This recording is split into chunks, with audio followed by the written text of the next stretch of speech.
Hello and welcome to the latest episode of the Clash of the Reds podcast. I'm your host, Danielle, resident Gooner. I'm here with a fantastic panel of guests. Firstly, welcome in Sparx from Footy Corner. How are you, man? Yeah, I'm all right. Just about recovered. Yeah, likewise. My first ever away day to Villa Park. It's your fault then. It's just all your fault. Yeah. I'll take the blame for that one, unfortunately. Of course, glowing in the recent victory against Wolves. Omar, how are you, man? I'm good. Yeah, finally got something to brag about, even if it's only proven me for about 5 minutes. I won't be bragging about that, mate. You got to let us have something. Fair enough. It looked like a championship game to me. It can't be. You know. I'll take a championship victory right now.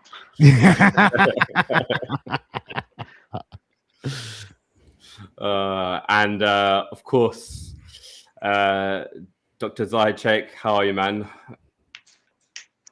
I'm still stuck in this whirlwind of this nonsense that has been happening to my club, which is still ongoing. It happened today as well with Kara's comments on Monday Night Football. Again. Yeah, I heard it was pretty seething, but obviously I didn't hear what he actually said. But we'll get into that as well. Following your draw against Leeds. At least we didn't lose. that's the state we're at. Play Leeds though, right? I mean, how many did they score? Did they lose? Was it 5-3 against City, or was it? They lost 3-2 against City. Yeah, 3-2 against City. They're 5-0 against us. Oh, okay, yeah. So they can score goals, you know. Yeah. So, yeah. They scored Did none. you play them at home or did you play them away? Home. Yeah, home. Yeah. Okay. So yeah. If you are on Sparx's Twitter, please like and subscribe both to Sparx's channel and obviously the Clash of the Red channel as well. I guess because it was pretty much a non-event and as Sparx described it, a championship event, let's go into the United match. And what are your thoughts? I tuned in just as Wolves equalised and thought, oh, hang on, we might have a bit of a match there. And then, of course, within like 10 minutes, Eboma kind of gets the second goal. And it seems like again, a pretty much non-event after that. What was your thoughts on that match? So I was mainly following off of BBC Sports. I was sort of logging in and out, but yeah, it just sounds like a standard United affair in terms of not finishing our chances that we had in the first half and putting the game to bed earlier. But yeah, we sort of did the job in the second half, so at least we can say we got there in the end, which based on the last few matches, we've not really been doing. Yeah, I mean, that takes United up to 6th in the table now. Yes. Which kind of matches up with my prediction about where United will probably finish at the end of the season. But yeah, there's a long way to go.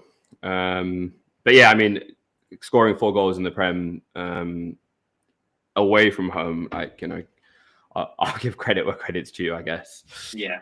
Who's your standout performer from that, do you reckon? So based on what I'm reading off of the BBC Sport thing, it seems to be Mason Mount seems to have been the best player on the pitch. They got man of the match, and all the fans that are commenting all saying that he was the best player there. So I'll need to have a watch of the highlights before I can sort of say a little bit more.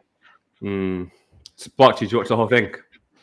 When 9 minutes extra time came up, I was like, yeah, nope, not watching that anymore of that. Thank you very much.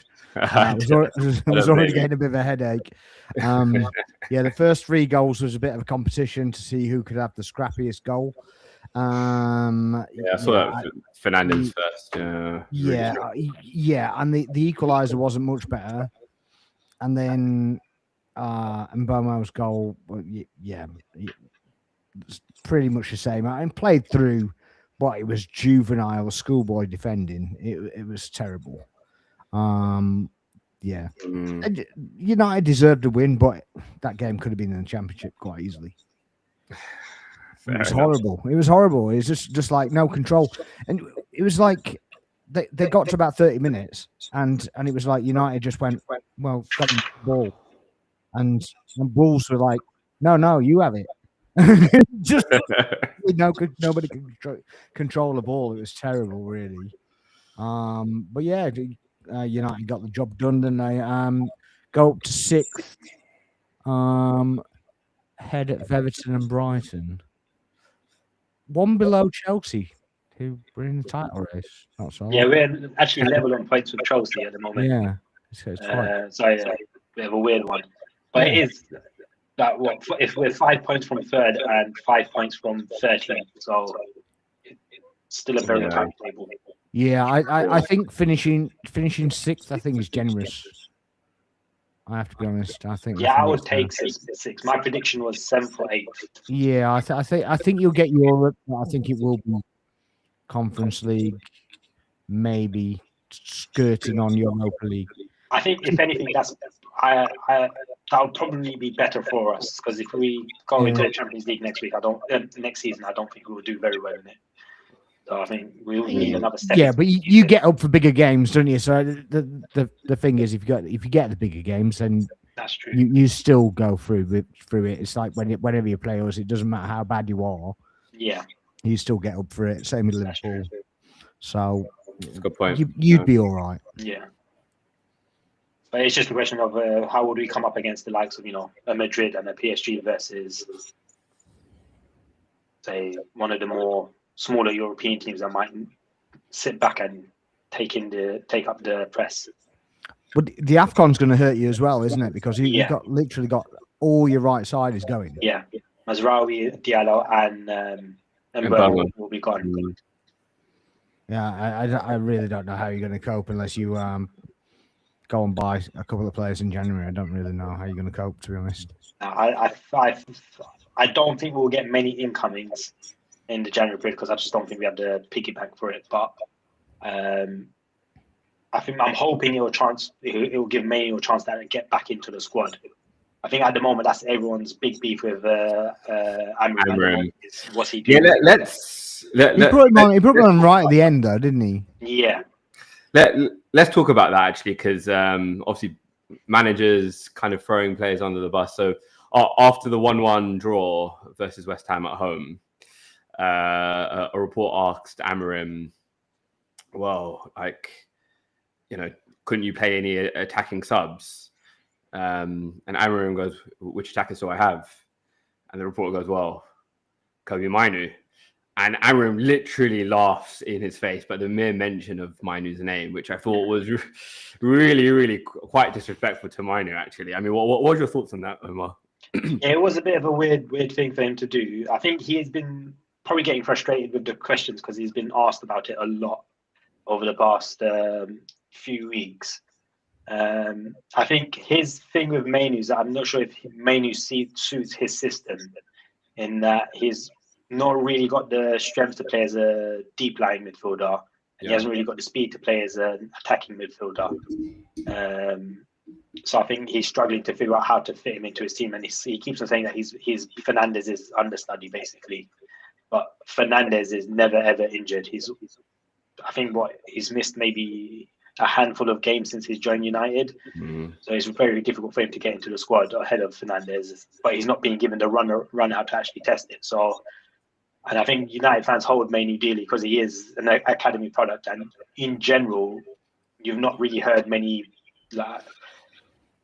negative stories about him. No, his downing tools, or his leaking stories to the press, or whatever, throwing a tantrum behind the scenes, or whatever. So United fans tend to sort of have a bit of a, what's the word? We want to put our shoulder around him and say, you'll be good. But yeah, I wouldn't be surprised if he at least goes on loan towards the end of the January transfer window. I reckon he'll keep him initially during that AFCON period, and maybe at the end of the window he might go on loan. That seems like a kind of sensible solution, kind of for all parties, I reckon. Yeah. One thing I want to say, actually, because you know Bruno, I don't like Bruno generally, because he throws tantrums every 2 seconds, and he's literally throwing his arms around and whining to referees and whatever. But today he just kind of got on with it. So I was kind of I actually like watching him play when he plays like that, and he just gets on with it. And he even got when he gets that grab on his shoulder, and he literally does a flap around, throws his arms up in the air. When he doesn't get the free kick, both arms go on the ground, and it's just like, just sod off. You don't need to do that. You're a quality player. You don't need to do it. Yeah, so he's so petulant, right? Yeah, right. But especially as a captain. He didn't do any of it, and it was quite refreshing to see him just actually just try and play football. So I was hats off to him for a change. Whilst we're on the top of United, the FA Cup third round draw was made. So I believe Sparx mentioned Brighton, but there will be a match at home, I think, for United against Brighton. I think it's at home. Yeah, Liverpool drawn Barnsley.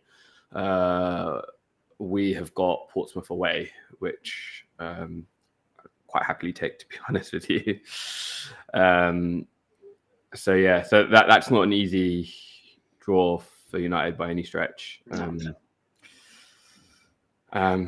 Quite similar, like Brighton in quite good form as well. So I threw a little bit of turmoil with the accusations from Bloom, though. It's so they banned the Guardian from the ground. So they did a Man United. Yeah. Haven't Liverpool banned somebody from the ground recently as well? I'm not sure, actually. Yeah. Did United ban anyone from? I don't know if anyone. Not this season. For a couple of seasons ago, I think you did the. I think it was BBC a couple of years ago. I remember when Fergie was. Yeah, but you're way after Fergie. I mean, recently, but yeah, it's. It does ring a bell. I can't remember who it was, but it was a couple of years ago. You banned somebody. I think it was only for a couple of games. It was somebody from a press office that basically just printed something, and they got banned. Pretty sure it was United. You can clearly see Manu going on loan and flourishing somewhere. And then everyone's just going to be like, what happened? Why can't he do this at United? It's just this same story again and again. Yeah. Another Rashford. I think the difference between Manu and Rashford, as I said, it was the fact that with you've not heard any sort of, negative stories about Manu, nothing about him downing tools or, throwing tantrums. He's generally remained a professional. You've not heard any stories of him going to Ireland for a party and then missing training the next day and stuff like that. Whereas with Rashford, that was happening a lot towards the end. And so that was even frustrating the United fans. And he was getting the starts and just not putting in the effort that was needed. You still haven't sold him, though, have you? He's still on loan, isn't he? Loan at Barcelona. So it's not even the end of that saga. So it'd be interesting to see what happens. Yeah. I mean, rumours are that Barcelona do want to sign him. Most likely, I imagine they'll wait till the summer. There was some people saying that they might do it in the January transfer window, just to nip it on the bud. But I think realistically, they'll probably just wait till the summer and get him on a cheaper deal. Yeah, they don't have any money anyway, do they? They're doing youth products and whatever anyway, aren't they? So they just want to do everything for a song. But they might let him go anyway, just to get his wages off the bill, because it's quite high wages anyway, isn't he? So they might just write off some of the debt that United owe Barcelona from kind of transfers down the line. They probably still owe them money for certain things anyway, wouldn't they? Maybe. Gerard Piqué. Yeah, still Piqué. Can't be him, can it? It's, I don't think you've signed anyone from Barcelona in recent years. Have you not? No. I used to do quite a lot with them, didn't you? Maybe back in Fergie's days, but I don't think we've had anyone recently, in recent years. Definitely not since Fergie left. Maybe not a deal then. Maybe not something you can approach. It was more Real Madrid's aging stars we were taking. Yeah, Casemiro today. He was doing all sorts of kind of dummy flicks and yeah, they were kind of going to no man's land. They were a little bit bizarre at times. Yeah, it's a little bit of an odd one. Yeah, we've had that a lot in the last few games. A lot of wayward passes, poor touches. Yeah, You wouldn't expect from these group of players at this level, particularly with some of the teams that we're playing. We should be hitting those passes dead on. Yeah, as I said, in like the end of the first half, it was like a competition who could give the ball away the most. It was a bit nothing sticking to anybody really. Dom, how are you, man? Hope you're doing well. Yeah, well, I guess we can park the United discussion for now, and we can maybe just very briefly discuss the Arsenal-Liverpool, Arsenal Villa match. We travelled to Villa Park on the early kickoff, 12:30. When the team news came out, I was absolutely gutted that William Saliba didn't make the match day squad. I did expect him to make it actually, because the rumours were that he was fit, or that it was just a bit of a niggle after the Chelsea game. Arteta did say it would be days, and I guess his absence was kind of felt. Again, Sparx, quite a lackluster first half in some ways. I don't think it was a terrible showing from Arsenal in the opening 45. We did have the offside goal ruled out when Saka kind of drifted out. It just seemed like some of our passing and progression was just a little bit off. Again, building up from the right-hand side quite nicely with Odegaard, White and Saka, but that left-hand side, especially Eze and Calafiori's side, didn't look as much potent as it has been in previous weeks. I mean, what was your thoughts, Sparx?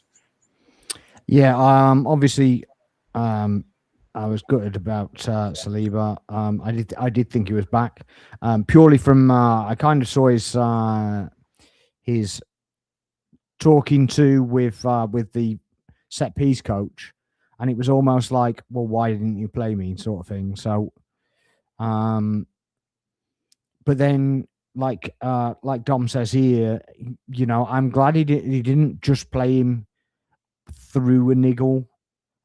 If he's actually injured or he's feeling something or whatever, let him sit it out. But yeah, I did expect him to start. Yeah, it was a bit. I thought it was very lackluster, to be honest. I thought there was no energy in it. The whole guts of the midfield felt tired. It felt lackluster. But maybe I kind of thought about it since then, and maybe they were just afraid to experiment going forwards a little bit, knowing that they were a little bit weaker in the center of the park, and Rice had to basically drop in and cover the two centre backs at times. Yeah, we saw with that block shot from Cash as well, just before Cash actually scored. Rice kind of coming in and filling out at left back, essentially, where he kind of blocked that shot with his kind of midriff. Yeah, but it was just it just wasn't progressive enough. Just wasn't. It wasn't enough risk taking. Odegaard did okay. How he got man of the match, I have no idea whatsoever. Keown was on the commentary. He Odegaard kind of giveth and taketh away in some ways. Yeah. Zero end products for zero. Yeah. Like, I feel like him and Zubimendi were kind of getting into each other's way at times, especially in that first half. Eze as well. I thought Eze was coming across too much. Yeah, didn't really leave that width. But I mean, credit to Villa, to be fair, because they were occupying that space and playing through and just making things difficult to actually get through the midfield, and they just kind of stretched them out and just made it difficult. Villa are a good side, you know. At the end of the day, that is it. What that they haven't been beaten in 25 at home at all. I don't think. Yeah, and So, they they beat City as well, they didn't beat they? City at home already as well, 1-0. Yeah. So So City's performance there. yeah. So they've got it in them. I was still disappointed. Certainly disappointed that we didn't hold on to the 1-1 when we got to that point. And Ngapier had a chance to clear. I think Rice had a chance to clear, and we just Timber as well. yeah. Well, Timber was different because I think he was off balance and he was just on the floor. Kind of threw himself at it. Yeah, he was just a last ditch. So I don't really blame Timber for that. So my feeling was, I was actually calling for Gyökeres and Trossard to come on at halftime, and I was glad those subs were made because Marino Trossard, surely. Well, Marino looked spent. He looked absolutely spent. Yeah. And we didn't really have an outlet. And I was kind of thinking back in my head, like maybe Gyökeres could have started, and if we need that emergency goal, Marino has that knack of coming on against kind of tiring defenses like he did against Newcastle. But yeah, obviously the opposite happened, and then we got the equaliser with Trossard, and then I was just hoping we could capitalise and get that second goal, but obviously it didn't come, and then it became like basketball in some ways. Like Villa started to attack us more. It really could have gone either way, and we mentioned it just before we started the stream. But Martin had a chance or two. Watkins had a couple of chances as well. So they beat us well on XG actually. The first XG loss. I was laughing here, but I'm looking at the XG right now. I was waiting for you to bring it up. Yeah, our first XG loss since the United match, first game of the season. I think it was a good game. Like as a game of football, I think it was a great game of football. Like there was lots of chances for both sides. I remember seeing an opportunity where I can't remember who it was on the left. Someone from us. They just trickled past. Any tap in, they would have scored it. I think it would have gone up 2-0 at that point. But yeah, I think it was a great game of football. But I think the best thing for fans, neutral fans or rival fans, is that Emery got one up on Arsenal. That is all that we really care about, because we know how much you hate him, and that's why we love him so much. And I'm sure he must get something out of his players just when he plays Arsenal. Like it just. What we actually hate is that it's turned into a cup final every single game. Yeah. And it's just like what it doesn't matter about any other game the whole year, so long as that they play their game as a cup final. It's bizarre. It is bizarre. But this is Unai. Like I know, every single time that Villa go on a run, there are fans who are like, "Oh, you should have stuck with Unai. You should have stuck with Unai." And it's it's nonsense, isn't it? It's just so boring now. Do you watch Troops? Yeah. Did you see what he said? No. So he basically said, "Yeah, if Emery had got the backing that Arteta got, then we'd have won the league by now." But based on what?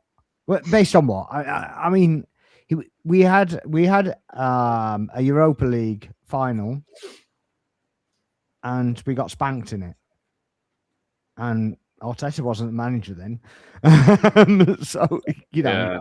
And he does this. He goes on runs where he massively outperforms his XG. So he went on like a 23 unbeaten run with us or something. 22, I think. Yeah, 22-23. Yeah. And but we were really underperforming our XG. Like sooner rather than later, like the stats came to show. And yeah, he's done it again against us. Unfortunately. But yeah, I mean, my biggest gripe really at the end of the game, I felt like Saka should have stayed on the pitch. As soon as Saka came off, I felt like our attacking threat kind of dwindled. He got a yellow card though, didn't he? He's kind yeah, of, he did. And I know Arteta's very, very reluctant to keep players when they have a yellow on now. He's been burnt from. I don't blame him, to be honest. He was very upset at that yellow card that he got, though. I think it was dissent. So basically, what we were getting a number of decisions against us. So Rice almost got an Olympic. Yeah. Rice almost scored an Olympico. Martinez gets a fingertip to it, and we don't get the corner. Similarly, like after Ødegaard almost gets it in, Martinez gets another kind of fingertip to it. Again, we don't get the corner. Saka gets fouled repeatedly, and Maatsen just does not get a yellow card at all. Like rotational fouling on Saka happens all the time. There was a throw-in on that flank as well. When he got the yellow card, he touched the ball, and the guy just fell over for no reason, and they gave a foul. And it was like, I think he bashed the ground at that point because he's gone, I've got nothing the whole game, and then you give that. My biggest one was, I thought the ref was doing all right, he wasn't great, but he wasn't, you weren't. It wasn't screaming. awful. Yeah, you weren't screaming at him, and he did have a decision the other end of the pitch that went our way as well, so it wasn't just one side. So I was all right with that. But when Gyökeres came on, Konza had hold of Gyökeres the whole time, and at one point he basically, oh no, it was after actually. So he basically he'd been stopping him, and he's up to the back of him and whatever. And again, I'm fine with that, right? But Martinelli ran through, and Konza basically stepped across him. They banged shoulders, and they gave a free kick. Yeah. And you're like, you can't have all this grappling, all this nonsense, and whatever. And then as soon as the attacker does something, it's a foul. You can't have that. It's just nonsense. But the one that tipped it over the edge for me was where, after he'd given that foul, Konza basically gets hold of Gyökeres and basically puts him to the side. He literally just virtually picks him up and puts him to the side. And there's nothing. And you're like, well, you've just given a free kick for Martinelli. I mean, you've seen the size of Martinelli. He's not exactly a brute going up against Konza. You've given a free kick for that, and you can't give it. So it was kind of waning a little bit when it got to the end. I thought he'd lost a bit of control. Yeah, and again, Martinez with his time wasting. Again, how we only got 4 minutes. But in at a time, he was rushing. I was like, what's going on here? So he, even the commentator said, oh, now he wants to rush. Yeah. And you're like, what? So why wait till extra time and actually start rushing? But yeah, he did everything to kind of slow play down and whatever.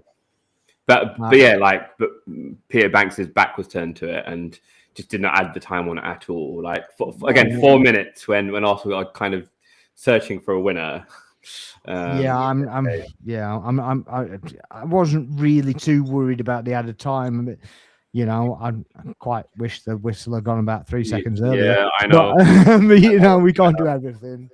I know. But yeah, I don't think he did a particularly bad job. Just certain things, just be even. You can't have a really solid defender getting away with everything, and then the attacker gets the slightest little thing going forwards, and it's a free kick. If you're letting it flow, you let it flow for both sides. And if it's got to be physical, then it's got to be physical for both sides. That's my only gripe, really. Yeah, for sure. So you had a point. Sorry, I cut you off. I was going to say that the referees tend to favour the defence anyway, or even the goalkeeper. Anything that is given as a free kick anywhere else on the pitch would never necessarily meet the criteria for a penalty inside the box. Like, it's just one of those things. And I feel like this 8-second rule with the goalkeeper has just gone out the window now as well. Like that's just it's only for holding the ball. You know that, right? Yeah. But still, it's just like I feel yeah. like the referees aren't enforcing it anymore. Yeah. Like they were. But the rule's nonsense anyway, because it's not. It doesn't stop them. You know, they can still leave it on the ground and wait for you to come up to them and do whatever. Yeah. You know, it's got to be 8 seconds for everything. I mean, it used to be 6, so I don't know why we've gone to 8. Why can't we just stick with the 6?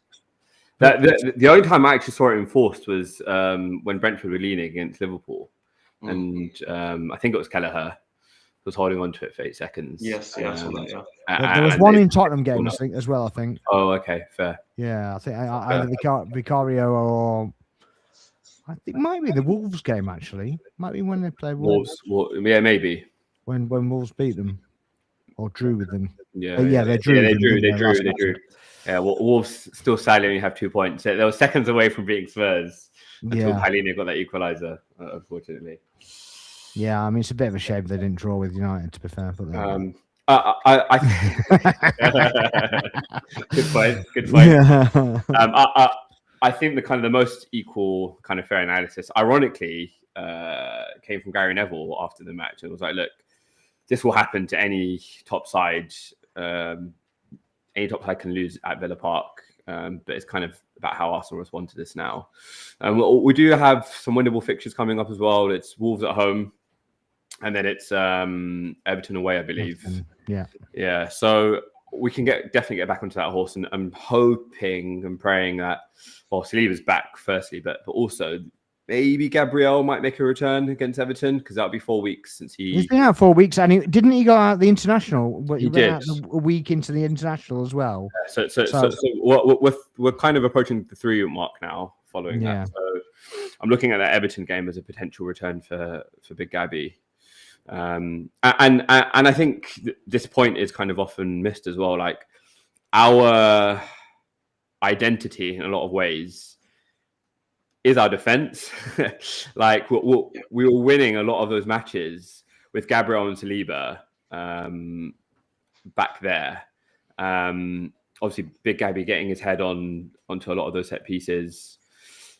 And we've lost that threat as well, both from our set pieces and what always a bit more vulnerable from set pieces, I feel, without Gabriel being there also. So I think once we do have Saliba there, again we'll have a bit more of that stability back there, I think you can't be too hard on yourselves about losing this game, considering it's kind of like a derby for Emery, and you're missing your 2 main centre backs, and everyone else in the league is losing games as well. So I think in the grand context of things, I think you'll be all right, really. Like, it's not like you drew against Leeds, you know. Yeah, I mean the big one for me is if we've got to win the home game, which is on the 30th. We win that, and it's not kind of all forgotten, but it's pacified, right? So it's beat them at home, they beat them, beat honours even, you know. Sort of thing. That round of fixtures is kind of bizarre, because it's a reverse for everyone. It's a reverse of this weekend's fixtures. So Man United play Wolves at home, Liverpool play Leeds at home that weekend. So it's a complete reverse of the fixtures from this weekend. So it's just really, really weird that this happened in the space of a month. Midweek fixtures. Is it? It's midweek. Thursday, yeah. Okay. But this usually happens around this time of the year, just before and just after. Just like a repeat of the reverse fixtures there. Yeah. It's most teams, I think. Yeah. Yes, you end up with the 19th team. You don't hit the 19th team. You play the other team twice, and then you hit the other team twice in the early stages normally. In the reverse fixtures, yeah. Okay, so Zaid mentioned the Leeds Liverpool match. So Liverpool. So I was still making my way back from Villa Park when the Liverpool match had kicked off. Again, still my way home, and I see Liverpool leading 2-0. Didn't really bother to turn it on. Was waiting for food to arrive, and then Hello, it's 2-2. So let's put the game on. And Zoboslai gets well, we all thought it would have been a winner at 3-2. Only for Leeds to get an equaliser.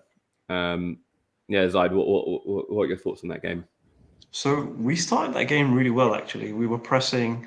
We had a lot of possession. I think at one point at the big, can't remember at what point it was, but we had like 72% of the possession. Must have been like 20, 30 minutes in. And we were just dominating possession. We were playing well. There was lots of link-up play. And yeah, we went 2-0 up. Everything was smooth sailing. I thought, okay, maybe we're turning the corner. But I think at that point, we just sort of started to switch off. And then just a needless penalty given away. I mean, what basically happened is we became sloppy in our defense. Like, if you look back at those key moments when Leeds scored, it was all defensive errors, players not talking to each other, being in the right positions. Konate did not have to go out and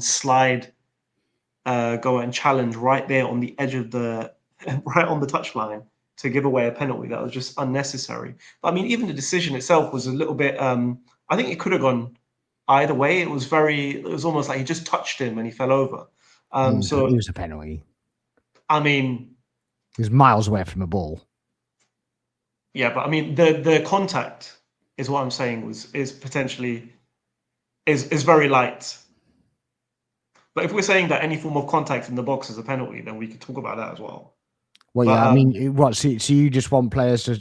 I mean, it's not rugby. You just basically swashbuckle at anything and completely forget about the ball. And no, it was a bad challenge, obviously. Yeah, like, it at was that point, challenge. Yeah, but at that point, any touch, he has a right to go down. Yeah, I mean, but he wasn't really going anywhere anyway. But the attacker should have made the challenge then. No, I've said that already. I've said that already. Yeah. It was a needless challenge to make. Gave away a penalty.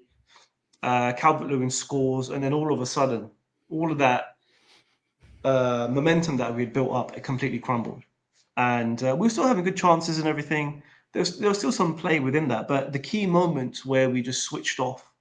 Obviously, they scored the second goal, and then I said this before as well. When Szoboszlai left it for Angamura to score, Rio was like, stepovers should get you should get some sort of assist for that.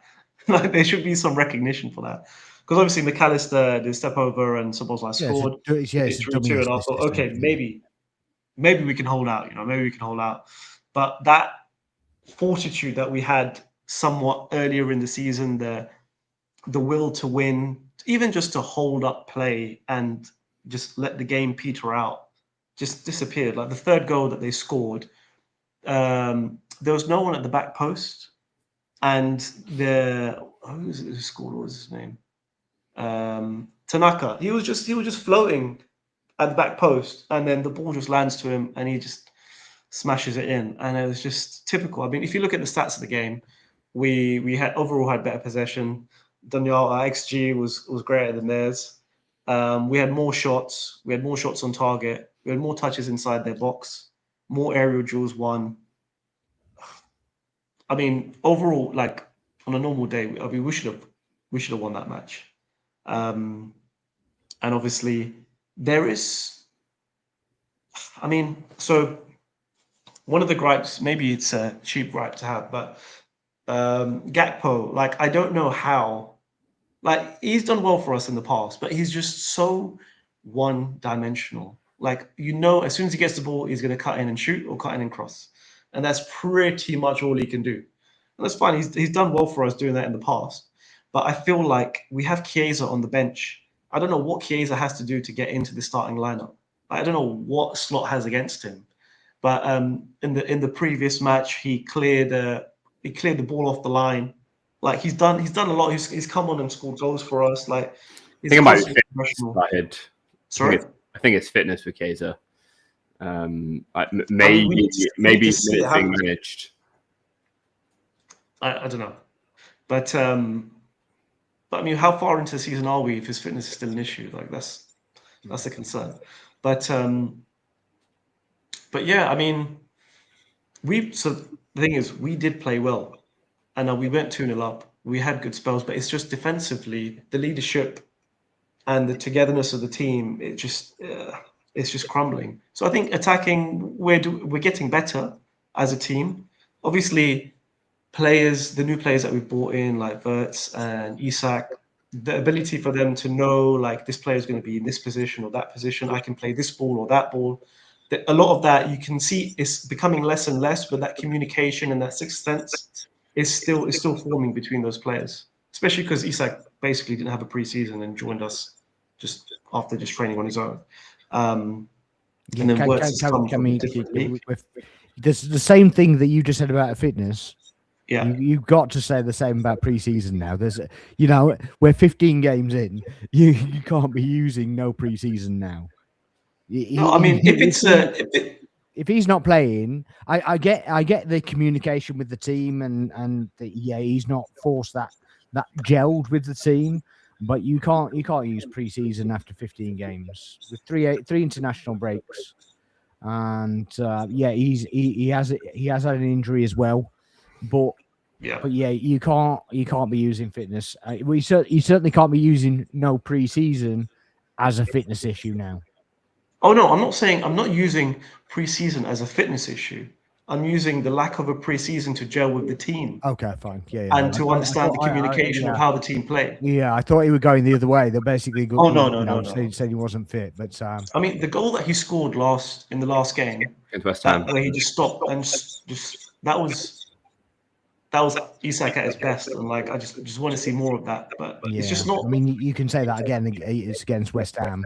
And I know you shouldn't, but you can, because it's obviously West Ham haven't had exactly had a very good run of things, have they? They're still relegation fodder. Yeah, but I mean, you've got to. I know you can only beat what's in front of you, and bro, you can only go off what you've got, right? Like I can't criticize for every single game, but. Yeah, just defensively, we are shocking, and I don't even know how to pin it down really. But as soon as we concede, everything just goes out the window. But yeah, obviously there's other issues that we're about to talk about that are happening off the pitch that we're going to have to face. Yeah. So immediately after the game, Mo Salah goes into the mix zone and has his fiery interview. Have you got the comments up there? Yeah, I've got his the questions and his answers. Do you want to just read out the most kind of juiciest comments? I mean, okay, so just read the whole thing. Oh, it's too long to go through the whole thing. Yeah, no, it's not. There's too many questions. Just read quick. Let's see. Okay.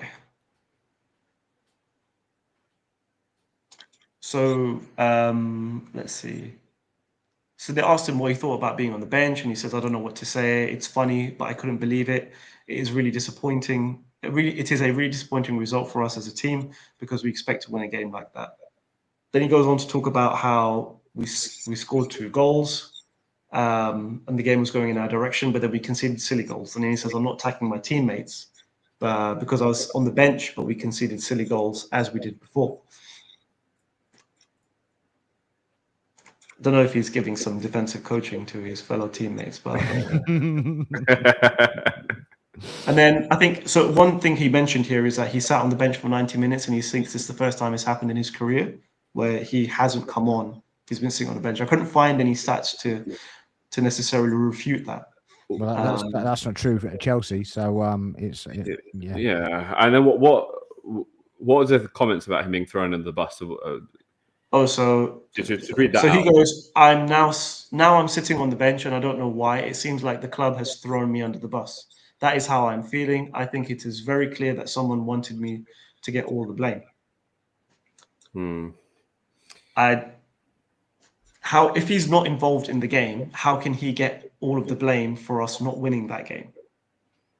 Unless he thinks he's trying to. I mean, ultimately, I think he's thrown his hand grenade into the club just before he's about to go off to AFCON. AFCON, yeah. I mean, And he knows what he's doing with the January transfer window coming up as well. He knows exactly what he's doing. yeah, we discussed this in last week's episode. Like, was it the right call to drop him?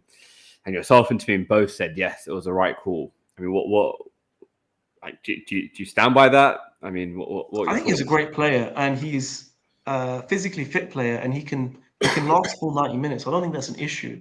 The problem is that when we're playing well, it's not an issue because we're getting goals from different parts of the pitch. So he can also contribute. He doesn't have to score all the goals, but he can score some and assist. Even this season, last season, he was a playmaker as well. He was crossing in the ball, playing in lots of like outside the boot. There was lots of creativity coming from him. This season, that's reduced. Now, I don't know if that's him or if that's just the tactics of Slot.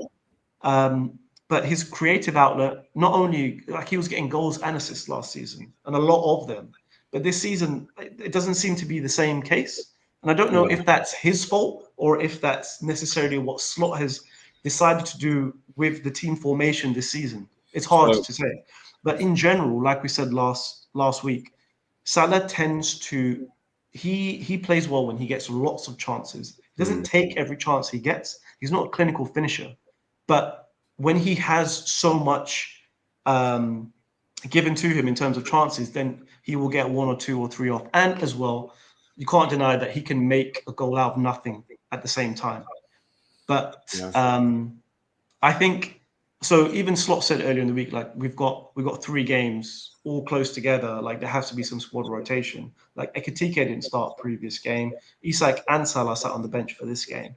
So Slot is rotating our attackers, but it's just so frustrating that the club have allowed this to happen for him to not only speak to the media and like they should have known that this has just been poorly managed, basically. What did you make of his comments about, I feel like I don't need to earn my spot. I've already earned my spot. I mean, if he's obviously everyone knows Mo Salah has an ego, like that's clear to see. Yeah. And I mean, I guess as what he's done in his career, especially in his Liverpool career, I mean, his ego has got him somewhere, right? He's won everything there is to win as a football player at a club level. So I can't fault him for what he's saying, but he seems to be forgetting that he is part of a team, and I don't know necessarily what he's. So even Kelleher came out and said that he was a great professional. He was the first one there and the last one to leave. He was always physically fit and he was a role model. So I don't know necessarily if it's fair to say that he's a bad egg amongst the team and he's creating friction, because if you see what other players have said, that's not necessarily the case. I have a feeling that now that the club is sort of in crisis mode this season, that maybe people outside of Slot and maybe the rest of the team are finding people to scapegoat to be the source of the problem. And I feel like he's maybe being thrown under the bus a bit. I think we don't give players' views enough airtime, and we tend to stick with what the club say. But ultimately, he's not bigger than the club. I'm a Liverpool supporter. I'm not a Salah supporter. So, yeah. I mean, do you see any parallels with anything that's happened at Arsenal with players? Ozil, Aubameyang. Yeah, Aubameyang came to mind. Yeah, Salah, Aubameyang. But yeah, very very similar situation, really, isn't it? That he thought he'd earned it because he new contract, signed that up, and I can do what I want. I can come back when I want. I can do whatever I want when I want, and it's very similar kind of undertones, really. But yeah, no player is bigger than the club. I get that he's kind of feeling left out on the sidelines. I just wonder a little bit, and I mentioned this to Tamim when I was on before, and I just wonder if the trip to when you went to Dubai and on all that lot during the season, and he still had his records to get and whatever, he didn't feel supported when he was getting those trying to get those records. that the manager just gave up and his mentality dropped off a little bit. That he's just like thought, well, the club's not supporting me, so why should I kind of support the club? Why should I reciprocate, sort of thing?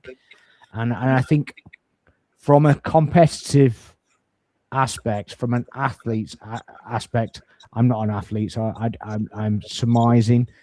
But if you're up here in your mind, and then somebody brings you down, and basically you're here, then you kind of automatically go to here, and you just drop off that little bit. And when you're on a high, when you're doing everything for the team, which he blatantly did last season, was it 67% of the goals he contributed in one way or another last season.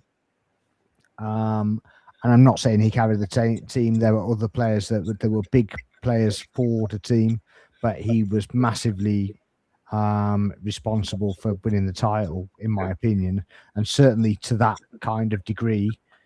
So Salah he basically went nuclear last year. Like he was unplayable, and when the whole contract kind of saga was going on, you know, he wasn't adverse to speaking to the press then, and was quite happy to say, "Well, I haven't got an offer, a new contract yet. This could be my last year at Liverpool, and I want to make sure I leave with a bang," sort of thing. That was kind of the angle that he was kind of going for at that time. Mo here saying that's no way to treat your greatest ever player.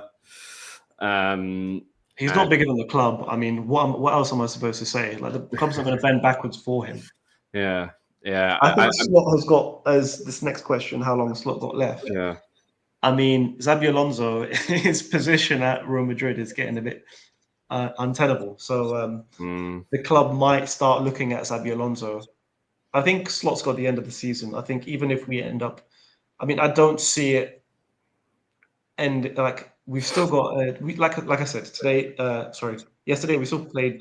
On Saturday we still played well, but we just didn't. The defensively wasn't there. Like, these things are things that can be worked upon and fixed. I mean, we won the league last season. Like, we can't just get rid of Slot in the middle of this season. Like, that just doesn't make sense. He's got that. He's got all that in the bank that we can get to the end of the season. Yes, I agree. Like, he took his foot off the gas at the end of last season, which is a bit strange. I don't know if that's a Dutch thing to just start partying towards the end of the season when you've won. I don't know. But yeah, like, it's not something that we're necessarily used to in England. But as Liverpool fans, we did not care. We'd won the league. So on that, just quickly on that, do you think, you know, because he's made comments about the national players and that he kind of puts things forward as though he's managing the national team, and I've noticed that Ten Hag did that. So did Van Gaal at United. Van Gaal did exactly the same thing. Basically, made it out that they weren't doing club football; they were doing national football. That they're doing a service to their country. There's something in that. That's very strange. I mean, it must be a Dutch thing. I can't really call, because it just doesn't. Any other manager that's done that. Yeah, I mean, every manager from their own country tends to bring in more of their national team players. Yeah, but they haven't inferred that they're coaching the national squad, or they're prioritizing that over their own club. Yeah, that's what he inferred. It was weird. Yeah, I mean, just on Salah's Arnie Slott's comments today, so he said he was surprised by Mohamed Salah's revelation that the relationship had broken down. The Liverpool has no clue if Salah has played his final game, but he did not rule out a potential return. Slot says he's not weak and does not feel his authority has been undermined. So that was quite kind of big comment. And then Carragher on Sky Sports. Very emotional here. I thought it was a disgrace. Some have painted it as an emotional outburst. I don't think it was. When Mo Salah stops into the mix zone, which he has done 4 times in 8 years, it is choreographed with him and his agent to cause maximum damage. So kind of going back to your hand grenade comments, Zahid, and strengthen his own position. So yeah, that's kind of a summary of the Liverpool corners. I wouldn't say Carragher necessarily represents all Liverpool fans. No, I know he doesn't. But you know, there's a big aspect to kind of what Carragher and Neville say, kind of dominates the narrative. The media. Unfortunately, it does. Like, they have sway in the football world in what they say. They do, which is unfortunate. But because at the end of the day, what they're there to give opinions, right? That's what they're there for. Even if they have to give negative opinions about players for the teams that they necessarily support or played for, they're paid to give opinions. So, the problem is Salah called out Carragher in his comments, so Carragher was clearly going to say something directed back at him. So if it's a personal spat between them, then that's a different thing. But yeah, sorry, Sparx, you were saying? Yeah, Carragher just seems to be like an emotional fan at times, and he grates on a lot of people. Yeah. Purely because he doesn't normally bash Liverpool; he bashes everybody else. But Liverpool. But then he leaves Liverpool alone, and now he's done the same thing with Salah. He's basically singled out Salah, and the club is completely beyond reproach. And it's all on Salah. So it's it rings true for a lot of fans of other clubs that literally just see what he's about all the time, really.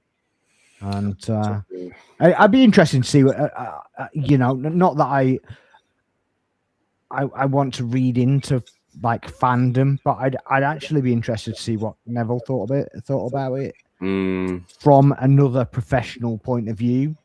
I know that sometimes he can get out there as well, but it'd be interesting because obviously he's normally quite outspoken about things as well, and it'd be interesting to see if he's got anything to say about it or if he just shuts down any kind of comments. I guess as the week goes ahead, we're going to get more comments from more people in the football industry about everything that's happened. Because unless broadcasters shut it down, obviously. I mean, post-match, post-Inter. Are you away at Inter this week, Zahid? Sorry? Are you away at Inter? You're playing Inter Man, right? I believe so. Yeah, we're playing away. Yeah, it's away.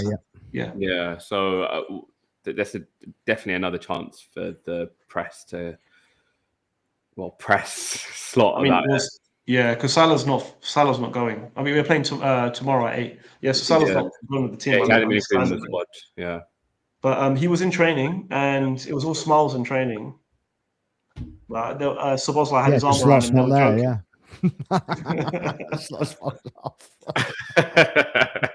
See ya.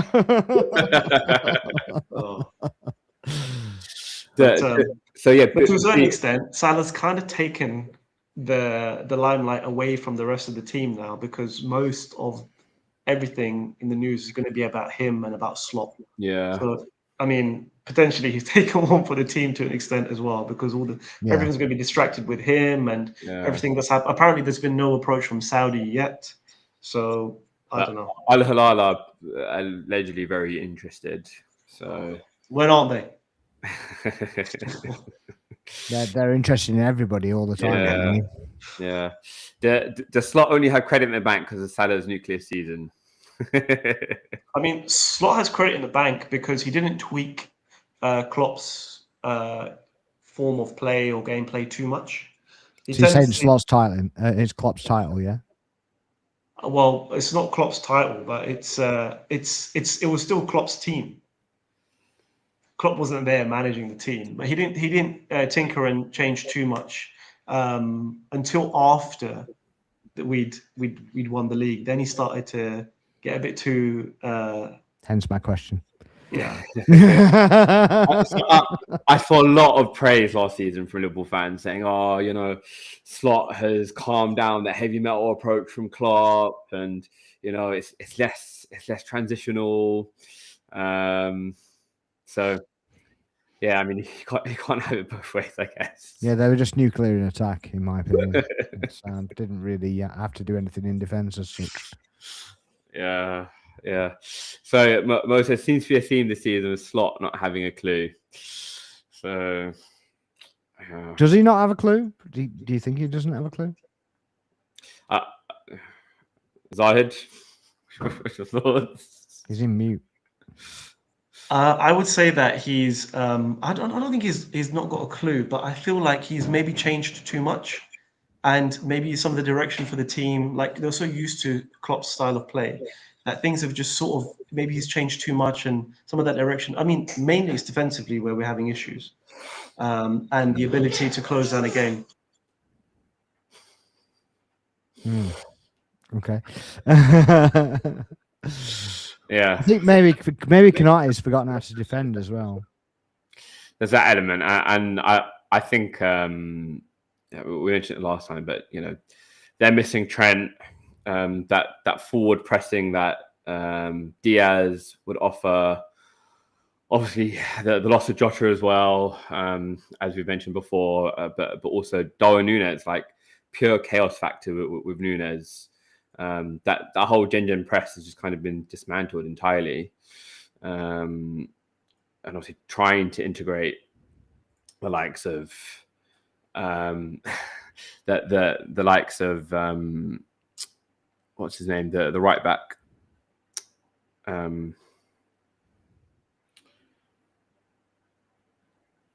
Kirk. Both Kirkes and Frimpong. Yeah, Frimpong on that right hand side. Thanks, Zahid. Yeah, his name escapes me at the moment. He's anonymous most games, anyway. Isn't he? Are you talking about Frimpong now? Both of them. Oh, Kirkes. No, Frimpong is anonymous because he's always injured. He's always injured, man. Yeah. But I reckon he's more of a Salah replacement than a Trent replacement. Yes, I mean, because for Leverkusen, I think he played on the right wing as opposed to a right back. Yeah. So yeah, I mean, we changed the formation. I think it was a Champions League game. Can't remember who he played, but Wirtz played out on the right and Salah was benched, I think. And Wirtz looked good. Team looked good. I was excited to see that going forward. Obviously, you can't necessarily leave Salah out constantly, but I thought, like managers do, sometimes they drop their top players to get that fire back in their belly to get them back into the team. But Salah's just gone and spoken to the media and just completely thrown his shit out the pram, pretty much. But I mean, I guess with what he's done for the club and how he was last season, I can't say I blame him completely for the situation. But everything's rosy when you're winning, right? And then when you stop winning, then all these things come out that necessarily weren't a problem before. And I think that can happen to any club, really. I can't imagine the personality from Klopp and Slot are that much different either, because obviously German manager, Dutch manager, they're quite similar in kind of stature, I guess. That I think Slot is quite. I mean, last season, what the players were saying about him when he came in, about how he was very encouraging. He seemed like a quite good manager as well as well, you think he was a tactician, but yeah. But Klopp was very much a manager. I mean, you knew that his style of play was all very attacking football, pressing from the front.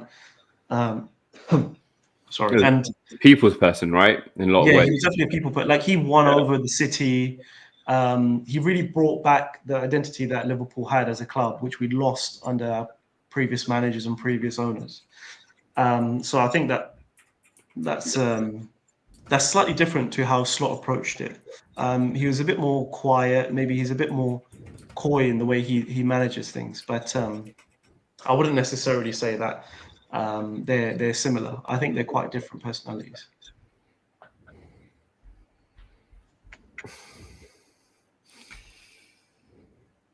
He likes tactics. Fair enough. Omar, you've been pretty silent on this Liverpool fiasco. Like, what are your thoughts? It seems like a Ronaldo 2.0 situation. Really, it's more or less the exact same thing that's played out. Right, Ronaldo did right before the World Cup. He's done it right before AFCON. Bombshell interview. Same thing where he felt like he was being thrown under the bus, he was being disrespected by the club. And yeah, similar situation where it was partly their egos coming into play there. Ronaldo thinking that he should be given top billing. So yeah, I sort of, for United fans, I think it's a bit of a deja vu moment there. But I think Zahid is right in the sense that no one is bigger than the club. No, Ronaldo, as great as he was for the team, particularly in his first stint, he wasn't the same player in that second round, and it wasn't working with the system that Ten Hag wanted to play. And he sort of had. Ronaldo did something very similar as well, with like going on Piers Morgan. Yeah, like, that was after he left the club, though. No, that was before. Oh, he was still at the club, right? Yeah. So that happened just before the World Cup, and then his contract got terminated during the World Cup. Right. Okay. Fair. I think a recurring theme actually with all of these players, Aubameyang at Arsenal, Ronaldo at United. I think Ronaldo was on 500k a week, and now Salah as well as 400k a week at Liverpool. Big players on big wages. Just having that big fallout. So Trish saying it's been a good watch, guys. Commiserations, man. He's a Wolves fan over here, having to is he a Wolves fan? Going through this awful season. I mean, they could get relegated in the Championship. I'm not being funny. Yeah, I mean they are dreadful. But they've been sold out by the owners. They did a protest before the game, and kind of carried on inside the game as well. So, fair play to that, and just want to get the owners out. But they have they sold is it Saw now as well? Have they let him go, the keeper? Jose Saw. I don't know whether he's on loan or whether they've actually let him go or not. I think they sold him. I know there was talk of him going, but they let a lot of players go, didn't they? So is Traore still there, or did he go Fulham? Traore's at Fulham. Yeah. He gone to Fulham. Cooney gone to United. I knew he went to City. Yeah. There's another one as well, isn't there? It's a lot of players. Obviously, Neto went Chelsea the year before. Neto, yeah. It's like to be a fan. Like, I'm just so disappointed watching football. Like, just ruins my weekend. Yeah, at the moment. Like, what must it be like to be a Wolves fan or someone who's just like a West Ham fan? A fan who's perpetually like your team loses every week. Like, they put out absolutely torrid performance week after week. Like, how do you go and watch? Like, if you're a season ticket holder, like, how do you go and watch that? Like, what joy do you gain out of going to see those games? Do you know what's worse though? You know, half of their points have come from Tottenham.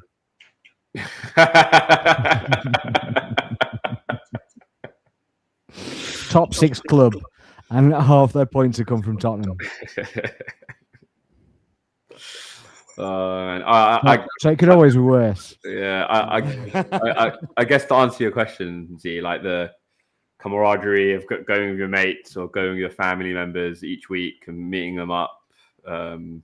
I mean, that's one of the joys of having a season ticket and going with people you love and cherish, I guess. I mean, they are protesting. Even if the football's awful. So, say again, Sparx? They are protesting as well now. So of course. They're still going to games, but they're making their voices heard and whatever. So, Sheffield Wednesday just got rid of their owner that way. So hopefully that kind of works for them as well. Let's address this comment made us laugh. Salah to Arsenal, who says no? Third league title for him. Can you imagine the effigies that would be burning in Liverpool if something like that happened? There's already shirts burning, by the way. Yeah. Oh, Still the smoke of Trent's effigies is still kind of lingering in Liverpool, I would imagine. You'll never walk alone. Yeah. Yeah. Unless you run down your contract. Unless you run down your contract, Yeah. or complain about not playing. Or we don't need you anymore. That's all right as well. Yeah, I mean, I wouldn't see Arteta signing Salah anyway, with everything that happened with previous players that we've spoken about leaving the club as it is. I think, So I guess we can think about the next round of fixtures. So it's Inter versus Liverpool. What are your thoughts for that match, Z? I don't really know what Inter's form has been like, to be honest. Let's see. I was just looking at that actually. So they have. See, so they've won their last 3 games. Okay. One was away. What was in the Coppa Italia? They won 5-1 against Venezia, and then they won 4-0 against Como. So they are flying at the moment. And good. I mean, their league position is though. They did lose in the Champions League against Atleti, 2-1, fairly recently. But yeah, they're third in the league. Yeah. Behind they're Atleti. 1 point off. Yeah. Their goal difference is better than everyone else in the top 4. Yeah. Yeah, basically, it's not looking good for us. So, I mean, it's not like we've got a bad team. I think we're just attacking-wise, we're okay. It's just defensively, we tend to crumble. I think the team's going to be distracted with everything that's happened with Salah as well. So, I mean, like I said, maybe that would be a good distraction to get the players to not be the center of attention, and it will all be on Salah and Slot. That maybe they can come away with a performance. It looks like, going by the form book, Inter should win that game. So I'd be happy if we get a draw out of that. Fair. But if we can nick a win away, play absolutely rubbish the whole game and get a winner at the end, I'll be more than happy with that. Hypothetically, if he doesn't make it out of the table stages, the league stages now, but if he doesn't make it out of that, he's gone, right? What have they changed? Because I think we mentioned something last week that they've changed in the. They've only changed the format in that. So whatever number you finish at, you keep that number until the end. In terms of your ranking, your table position. So if you finished second, then you keep that number. You seeded second until the semi-final, which basically means that you play the away leg first, and the home leg second. Yeah. Yeah. Apparently, I got told as well though, if somebody beats you, then they assume your number. Oh, right. Interesting. Okay. I didn't know that, but I don't think that should be. I don't agree with that. The other thing is, first and second are seeded all the way to the final. Yeah, so they don't meet each other. They can't meet each other until the final. Can't meet each other for the final. Yeah. Which kind of explains why Arteta is going hell for leather to try and kind of win this group stage, or at least kind of finish in the top 2 positions. Omar, thoughts on Inter versus Liverpool? I would favour Inter. I'd favour Liverpool only because of this drama. I feel like they'll come out fighting to show that there's united front on the pitch, and in that sense, I feel like they probably would come on top. And generally, British teams do tend to do relatively well in the early stages of the thing. So I would sort of favour Liverpool going into this one. Yeah, I think it might be a draw actually. I think what you mentioned, Zahid, about kind of the Salah situation kind of taking the heat away from the rest of the team, that might kind of go into their favour a little bit, maybe. Sparx, predictions?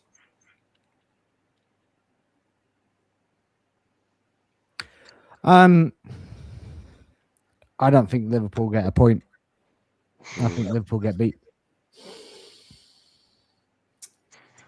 Not because I'm, I want them to finish outside stages and whatever. And obviously, if they can get a win, then it pushes them up into the into the top 8 anyway. But I just don't fancy it. Yeah, fair. You've got Club Brugge on Wednesday. On Wednesday, yeah. away from home. Away for that game as well, right? Yeah. Yeah. I think they've been doing all right though. Like they just sacked their manager. Did they? Okay. Let's check out Club Brugge's form. I mean, they drew against Barca. Wow. Okay, no, they're 26th in the table at the moment. But I thought they drew against. I'm sure they had a decent result. They drew against Barca, I think. Okay. Yeah, 3-3. 3-3. Yeah, beginning of this month. Beginning of November. Yeah. But yeah, they lost against Atalanta. Beat Monaco fairly convincingly. Got absolutely hammered by Bayern. I mean, I see this as a good opportunity for us to kind of rotate. Again, not heavy rotation, but maybe some gentle rotation. I think a good chance for Gyökeres to get some minutes, potentially. Rice, 100%. That if anyone needs a rest, it's Declan Rice. Like we just can't afford to lose him. Who's his? Who plays instead of him? Well, we signed a player called Christian Norgard, but he's not. He's in places of Mendy, isn't he? He's not in places. Yeah, I know. Like the problem is you've got Marino playing up top. He would be a substitute for him. Yeah. Yeah, and he looked absolutely spent as well. Yeah. He's been playing week in, week out without any centre forwards being available for us. But if you play Gyökeres, then obviously, you can get some rest into Marino as well. What role do you see Gyökeres having in your team? Like, is he what? How do you see him as a? The thing is, at the moment, on the outside, I just see him as a strong man, sort of bringing the ball down, linking up the play, kind of thing. Like I don't know. Even amongst Arsenal fans, I've heard not so great things, opinions about him. So how do you see him? What his role is in the team? The problem with some Arsenal fans, right, is just because they bought a here and now player, they expect him to get 30 goals by now. Here and now results. And it's beyond expectations, right? And because he was up against Sesko, so obviously the Sesko was it's going to be 3 years in the making. It's going to take this, that, and the other. We went for Gyökeres, right? I mean, realistically speaking, we only went to Gyökeres because Sesko was too expensive. It was the money, right? Like that's purely the only reason. Yeah. So Sesko was Arteta's favoured player. He was the favoured one, and it just got to a point. It was like, the money's going up and up and up and up, and they went with the cheaper option. Which I'm not against, to be honest with you. But yeah, he is a bit of a brute, but he's not a Haaland brute, is he? My problem with him is he tags two defenders, and if you look at what Haaland does, he tags away from defenders, and that's what I prefer him to do a lot more. I just felt it was a real shame. His best performance, arguably, came against Burnley in the first half, and he was linking play. He looked really in sync with the team. Obviously got that early goal as well, and then happened to get that injury in that match. He also looked really, really good away against Newcastle as well. So to say that he's a flat track bully, I think is slightly unfair. He did get 2 goals against Atletico Madrid at home, which, slower pace, kind of defenders might kind of suit him. He just needs a bit of time to kind of embed into the system, I think. And, technically, I don't think he'll ever be the cleanest, coming through the ranks, first at Brighton and then Coventry.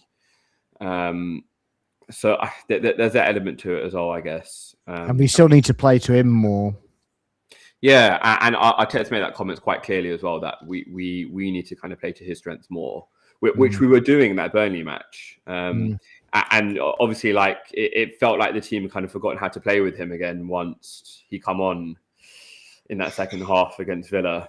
Madueke got against Villa was very frustrating, really, because it was like an impossible angle, and I think he got away from 2 defenders at that point. Yeah, and all right, he wasn't ahead of them at that point, but he cut back and then get a ball across to him. He'd give him a chance at least. Yeah. So element of him not getting the service. Yeah. So say again, Zahid. With Gabriel Jesus coming back in the team as well. How does he fit back in? Where does Gyökeres sit with him coming back from injury, and what's the situation going to be with them two? Yeah, I mean, he played 90 minutes against United, funny enough, and behind the closed doors at Sober Realty. Ended up finishing 3-0. Of all players, I had Oxlade-Chamberlain starting for Arsenal. Arsenal under 21s. Yeah, well, I don't know why he was playing for us at all. He hasn't got a club, training. so he's training with us, isn't he? Yeah. Very charitable club, clearly. Yeah. We have Beckham training with us and all sorts. United obviously needing to get some minutes into players' legs as well, because they don't have European competition either. That's not a part of Marvel. Yeah, it's just a fact. I was going to ask who they were playing, to be honest. So you stole my joke. You got him some reprieve from that one. To answer your question, I think he was brought to be our first choice striker, and I think that's what he will be. I think there will still be question marks over Jesus' fitness.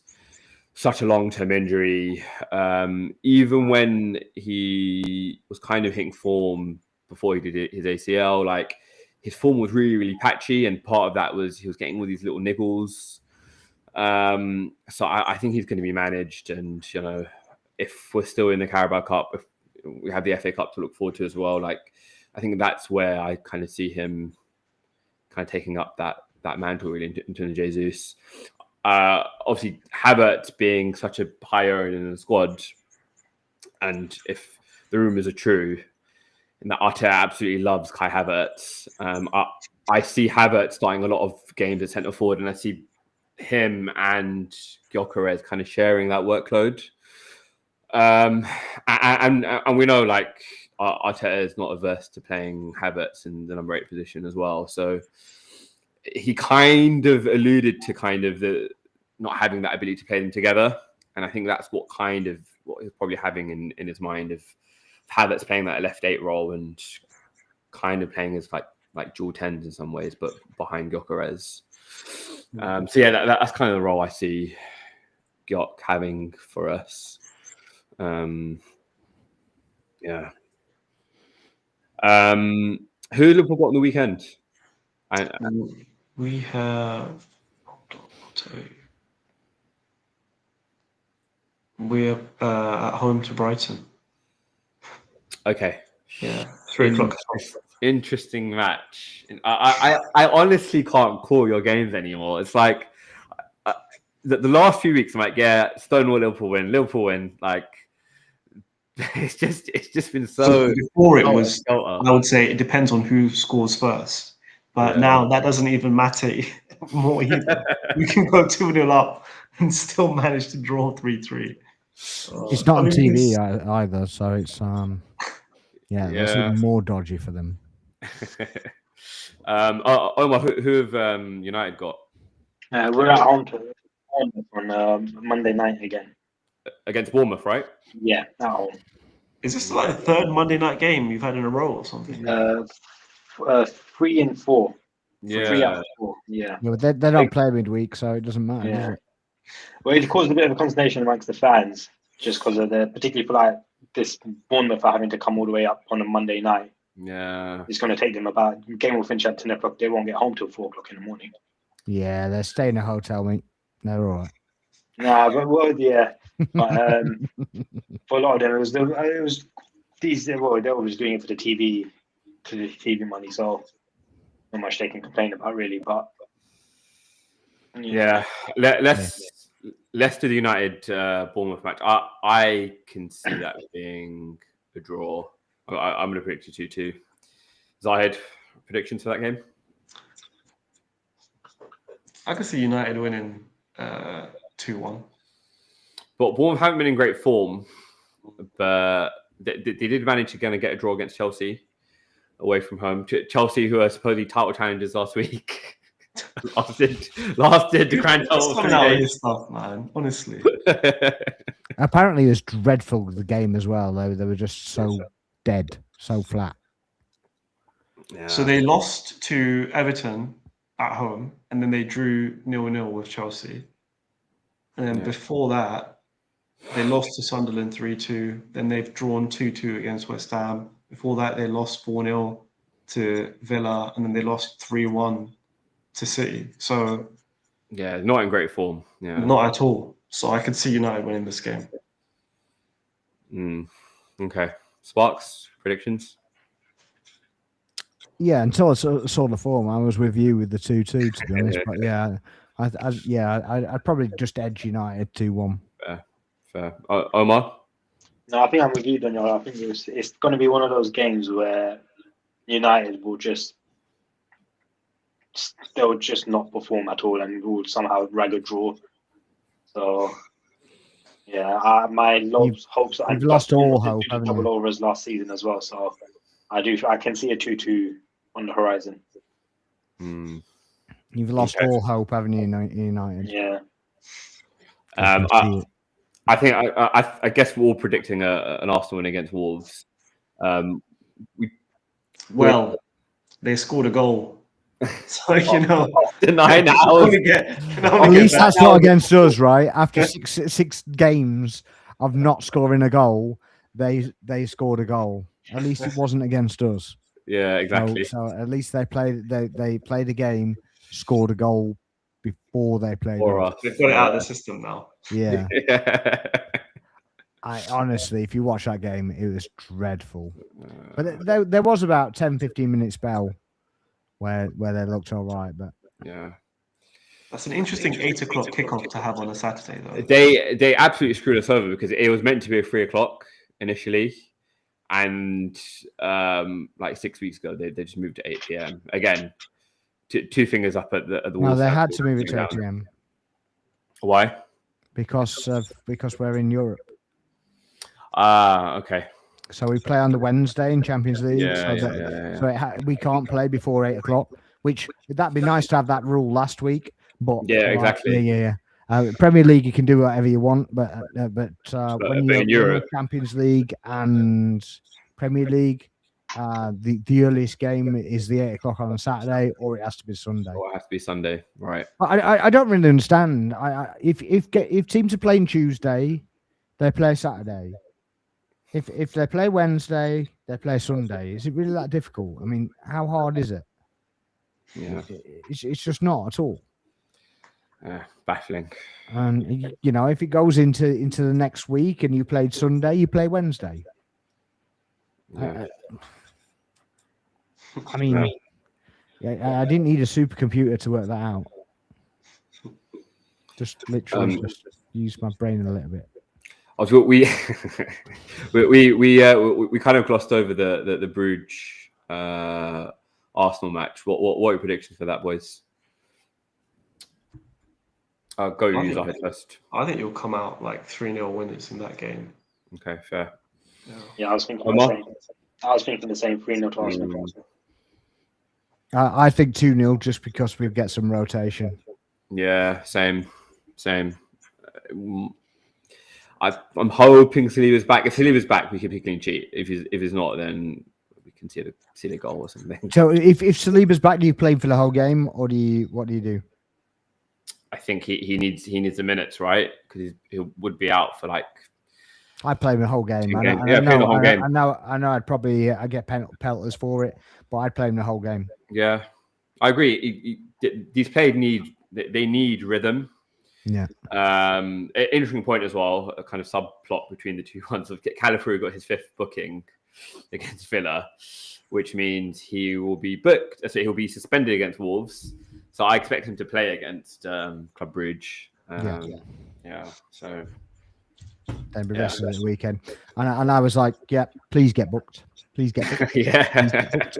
If you want a suspension to happen against anybody, you want it to happen against Wolves. It Wolves at home. Exactly. Absolutely, get that out of the way because it's was it 4 more games or something? So it's the turn of the year, isn't it? Yeah, they have to get to game week 19 before it's rescinded. So yeah. Yeah. Or you just take it. Yeah. The other worry, of course, is that if they get 10 yellows, then it's a 2-game ban. Yeah, but don't they reset? Don't they? That resets at a certain point as well. It's something like game week 33 or something, like really late in the season. Yeah, but yeah, it's really late in the season for that to happen. Yeah, I mean, it's there's a lot of games to go before that happens. And, exactly. Yeah, and there's cup games as well, anyway, isn't there? So you can basically manipulate it a little bit. I think League Cup games are, I think, 23rd of December or something. There's something like that coming up. Yeah, ours is 23rd because is it 23rd? 23rd, yeah, because Palace have Conference League. Yeah, but I don't think most of them are that. No. City play next week, I believe, against Brentford. So so some of the quarterfinals are happening next week. Yeah, it was only because Palace are played in Europe, aren't they? Yeah. So again, hopefully we can get some players back by then. In terms of like likes of Havertz and Jesus, it'll be nice to see them back onto the pitch. And, the likes nice to get a striker, wouldn't it? Just some striker options would be really nice. Yeah. Given that we haven't had any all season, and now some centre backs now as well would be nice. Rather than playing a right back and centre half. We didn't have any confirmation on Mosquera, did we? It was basically mooted at 6 to 8 weeks. So yes, 6 to 8 weeks, and Arteta confirmed this weeks now. So okay. I'm just looking at the games for the weekend coming up, and I feel like Palace City might be a good game. Palace are playing at home. So the interesting subplot actually is obviously Real Madrid play Manchester City on Wednesday night. So that will be a very taxing match for Man City. Obviously, Palace go away in their Conference League game. And they just don't have the squad like we saw against United last week. They kind of ran out of legs in the second half. But yeah, I'm hoping they can put up a bit of a fight against City and can get something against them at least. But yeah, let's see. Yeah, Chelsea at home to Everton. So interesting. That's 3 o'clock kickoff on Saturday. Yeah. Omar, what's your predictions for Liverpool Brighton? I think Brighton might edge it 2-1. Oh, okay. Sparx?